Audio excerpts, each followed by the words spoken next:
about presentation of information, that is data, in economics. So first of all we need to understand about information और data. Information या data किसको बोलते हैं? कोई भी जानकारी होती है, डिटेल्स होती है, फैक्ट होता है, कोई नॉलेज होती है, लेकिन वो नॉलेज जो प्रूव हो सकती हो, जिसका एविडेंस या प्रूफ हम लोग निकाल सकते हो, जिसको प्रेजेंट कर सकते हो क्वांटिटेटिव फॉर्म में. क्वांटिटेटिव फॉर्म मतलब न्यूमेरिकल फॉर्म. न्यूमेरिकल फॉर्म मतलब हम लोग काउंट भी कर सकते हो, मेजर भी कर सकते हो और नंबर वाइज प्रेजेंट भी कर सकते हो. उसको हम लोग इंफॉर्मेशन कहेंगे. बहुत सारे सब्जेक्ट के अंदर इंफॉर्मेशन आती है, तरह तरह की इंफॉर्मेशन आती है. कुछ इंफॉर्मेशन क्वांटिटेटिव होती है, कुछ इंफॉर्मेशन क्वालिटेटिव होती है.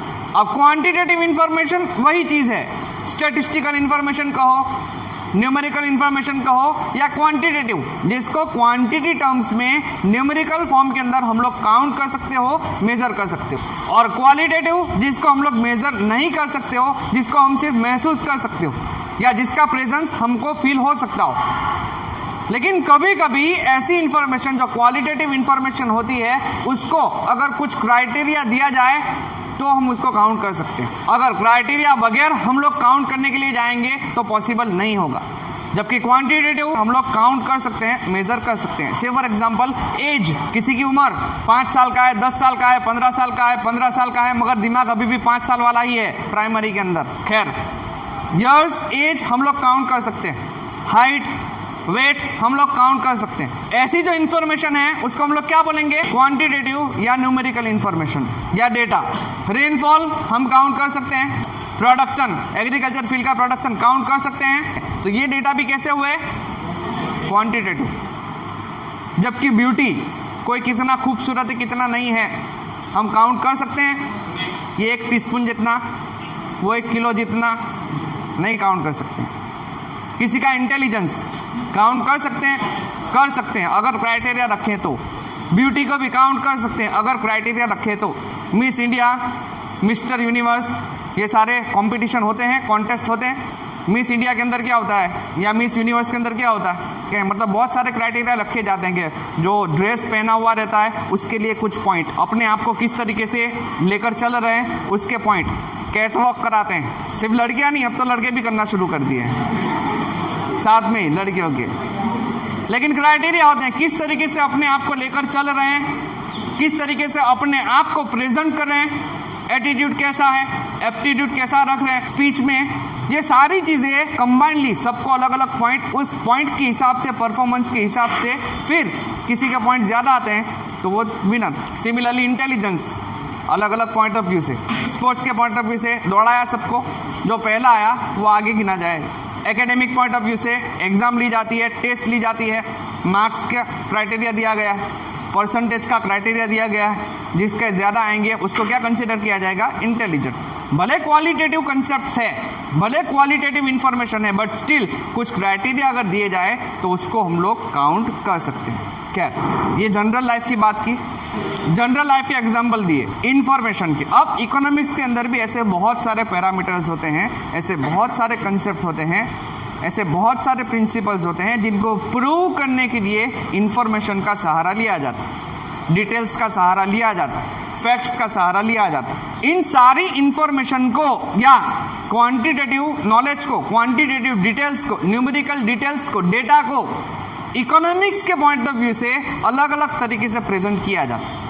इकोनॉमिक्स के जो कंसेप्ट है, इकोनॉमिक्स के जो इवेंट्स है, इकोनॉमिक्स के जो पैरामीटर्स है, उनको प्रेजेंट करने के लिए इंफॉर्मेशन का सहारा लिया जाता है. उनको प्रूव करने के लिए भी इंफॉर्मेशन का सहारा लिया जाता है और फॉर्म करने के लिए भी इंफॉर्मेशन का सहारा लिया जाता है. अब इकोनॉमिक्स के अंदर जब हम लोग पढ़ने के लिए जाते हैं तो ये इंफॉर्मेशन हमको जनरली 3 तरीकों में दिखती. There are 3 ways to know information related to economics. सबसे पहला जो है वो है डिस्क्रिप्टिव मेथड भी कह सकते हैं, वे भी कह सकते हैं, टेक्निक भी कह सकते हैं, जो कहना है वो. लेकिन डिस्क्रिप्टिव मतलब क्या? थियरीज, राइटिंग, लिखा हुआ, सेंटेंसेस, पैराग्राफ, ऐसे, थीसिस, पेपर, बहुत सारी चीज़. दूसरा तरीका टेबल, टेब्यूलर फॉर्म, टेबल के अंदर प्रेजेंट कर अलग अलग इंफॉर्मेशन के अलग अलग डेटा को प्रेजेंट करके.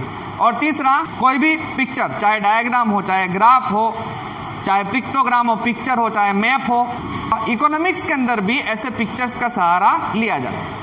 ज्यादातर इकोनॉमिक्स के इंफॉर्मेशन को प्रेजेंट करने के लिए डायग्राम और ग्राफ का सहारा लिया जाता है। दूसरे भी सब बहुत सारी चीजें हैं जिसका सहारा लिया जाता है, लेकिन ज्यादातर इकोनॉमिक्स के कंसेप्ट्स को बताने के लिए डायग्राम और ग्राफ, पिक्चर फॉर्म के अंदर डायग्राम या ग्राफ। तो डिस्क्रिप्शन से for example law of demand, जो चैप्टर 3 के अंदर हमको पढ़ना है, लॉ ऑफ डिमांड, लॉ नहीं, हाँ, लॉ, नियम। लॉ ऑफ डिमांड कहता है कि अगर मार्केट के अंदर डिमांड को अफेक्ट करने वाले दूसरे सब फैक्टर्स कांस्टेंट है, अनचेंज्ड, सेम, किसी के अंदर बदलाव नहीं हो रहा, सिर्फ प्राइस बदल रहा, भाव, चीजों की कीमत बदल रही, अगर प्राइस बढ़ता है तो उस चीज की डिमांड कम हो जाती है, अगर प्राइस कम होता है तो उस चीज की डिमांड बढ़ जाती है, ये लॉ है।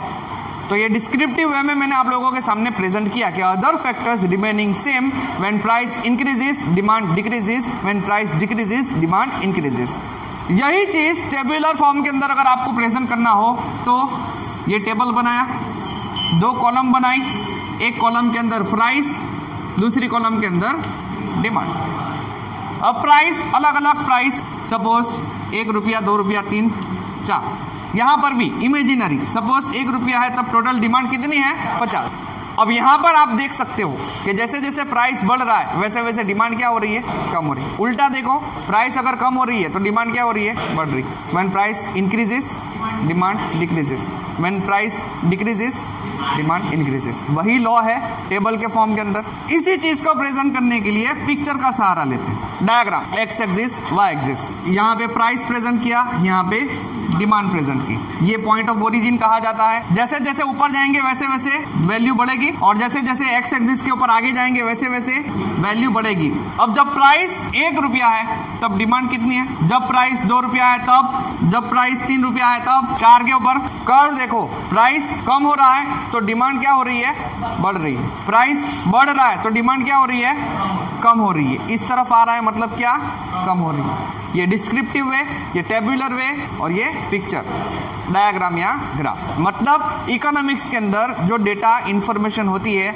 हम 3 तरीके से प्रेजेंट कर सकते हैं, एक डिस्क्रिप्टिव वे, एक टेबुलर वे और एक पिक्चर, डायग्राम एंड ग्राफ। अब दोनों में फर्क क्या होता है वो थोड़ा समझ लेते हैं। तो डायग्राम एंड ग्राफ, डायग्राम ज्यादातर जो ड्रॉ होते हैं वो डिस्क्रीट डेटा के ऊपर से ड्रॉ होते हैं, और ग्राफ ज्यादातर जो ड्रॉ होते हैं वो कंटिन्यूस डेटा से। इसका मतलब ऐसा नहीं है कि कंटिन्यूस डेटा से डायग्राम नहीं बनेंगे, और इसका मतलब ऐसा भी नहीं है कि डिस्क्रीट डेटा से ग्राफ नहीं बनेंगे, बनते हैं डिपेंडिंग अपॉन रिक्वायरमेंट। बट यहाँ बात क्या हो रही है, ज्यादातर, मोस्टली, बहुत सारे टाइप से डायग्राम के भी और बहुत सारे टाइप से ग्राफ के भी। अब डिफरेंस समझ लेते हैं। A picture representation of numerical data presented for discrete frequency distribution, it is called diagram. While a picture representation, same he definition है, a picture representation of numerical data related to continuous frequency distribution is called graph। पहला जो उसका definition है वही उसका difference. दूसरा, diagram draw करने के लिए स्टैटिस्टिक्स की, मैथमेटिक्स की डीप नॉलेज होना जरूरी नहीं है, बट ग्राफ अगर बनाना है तो उसके लिए deep thorough knowledge, complete knowledge statistics की और मैथमेटिक्स की जरूरी है, नहीं तो ग्राफ बनाना आसान नहीं होता है। कंपैरेटिवली डायग्राम बनाना इजी है और ग्राफ बनाना डिफिकल्ट है। ज्यादातर जो डायग्राम होता है वो 2 एक्सिस तक लिमिटेड होता है, ज्यादातर ग्राफ के अंदर ज्यादातर 4 एक्सिस तक एक्सटेंड हो जाता है। डायग्राम को समझना भी आसान होता है कंपेयर टू ग्राफ। ग्राफ को इजीली नहीं समझ पाएंगे अगर नॉलेज नहीं है तो, लेकिन डायग्राम समझने के लिए डीप नॉलेज का होना जरूरी नहीं है। ज्यादातर आम जनता के लिए, जनरल पब्लिक के लिए जो इन्फॉर्मेशन प्रोवाइड की जाती है वो किसके थ्रू प्रोवाइड की जाती है, डायग्राम के थ्रू। एडवर्टीजमेंट कंपनीज कस्टमर्स तक इन्फॉर्मेशन पहुंचाने के लिए डायग्राम का सहारा लेती है। गवर्नमेंट पॉपुलेशन मतलब सिटीजन्स को इन्फॉर्मेशन पहुंचाने के लिए डायग्राम का। तो ग्राफ कौन यूज करता है, जो रिसर्च करने वाले होते हैं, जो मैथमेटिशियंस होते हैं, रिसर्च एनालिसिस करने वाले जो होते हैं, लेबोरेटरी के अंदर काम करने वाले होते हैं, वो ज्यादातर ग्राफ यूज करते हैं। तो ये कुछ पॉइंट्स है डिफरेंस। अब उन सभी में से हम लोग टाइप्स के बारे में डिस्कस करते हैं। एक डायग्राम जिसको लाइन डायग्राम या लीनियर डायग्राम कहा जाता है। उसके अंदर अभी जो एग्जांपल मैंने डिमांड का दिया ना, अलग अलग पॉइंट क्रिएट हुए, ऐसे अलग अलग पॉइंट क्रिएट करके साथ में कनेक्ट कर देने होते हैं। ऐसा जो डायग्राम बनता है उसको क्या बोलते हैं, लाइन डायग्राम या लीनियर डायग्राम। ये एक टाइप। सेम ऐसे ही पॉइंट हमको ढूंढने होते हैं, लेकिन पॉइंट ढूंढने के बाद उनको कनेक्ट नहीं करना होता है, बट क्या करना होता है, उसके ऊपर बिल्डिंग खड़ी कर देनी होती है, बार बना देने होते हैं। इसको बोलते हैं सिंपल बार डायग्राम। थर्ड, कभी कभी इंफॉर्मेशन ऐसी होती है कि एक किसी पॉइंट के ऊपर दो या दो से ज्यादा बिल्डिंग खड़ी होती है एक साथ। जैसे किसी एक पैरामीटर के ऊपर कितने बार बने, 3। फिर वैसे ही किसी दूसरे पैरामीटर के ऊपर भी कितने बार बनेंगे, 3। इसमें सिंबॉलिकली अलग अलग करना होता है। इसको हम क्या बोलेंगे, cluster, multiple, adjoining, adjacent, collateral bar diagram. तीसरा टाइप हुआ। चौथा टाइप, किसी एक पैरामीटर के ऊपर एक ही बार बनेगा, बट उस बार के अलग अलग कट होंगे। पूरा बार अलग अलग हिस्सों में बटा होगा, जिसका एक हिस्सा कोई एक अलग इंफॉर्मेशन रिप्रेजेंट करेगा, दूसरा हिस्सा कोई अलग इंफॉर्मेशन प्रेजेंट करेगा, और तीसरा हिस्सा कोई अलग प्रेजेंट। से for example primary sector, secondary sector, tertiary sector. जब बार ऐसे बनता है तो उसको डिवाइडेड बार डायग्राम कहते हैं। और सर्कल को अलग अलग सेक्शन, अलग अलग वैल्यू के हिसाब से अलग अलग हिस्सों में जब बांटा जाता है उसको कहते हैं पाई डायग्राम। पाई चार्ट भी बोल सकते हैं, पाई डायग्राम भी बोल सकते हैं, जिसके अंदर हर एक हिस्सा कोई अलग चीज इंडिकेट करेगी। इसको बोलेंगे पाई डायग्राम।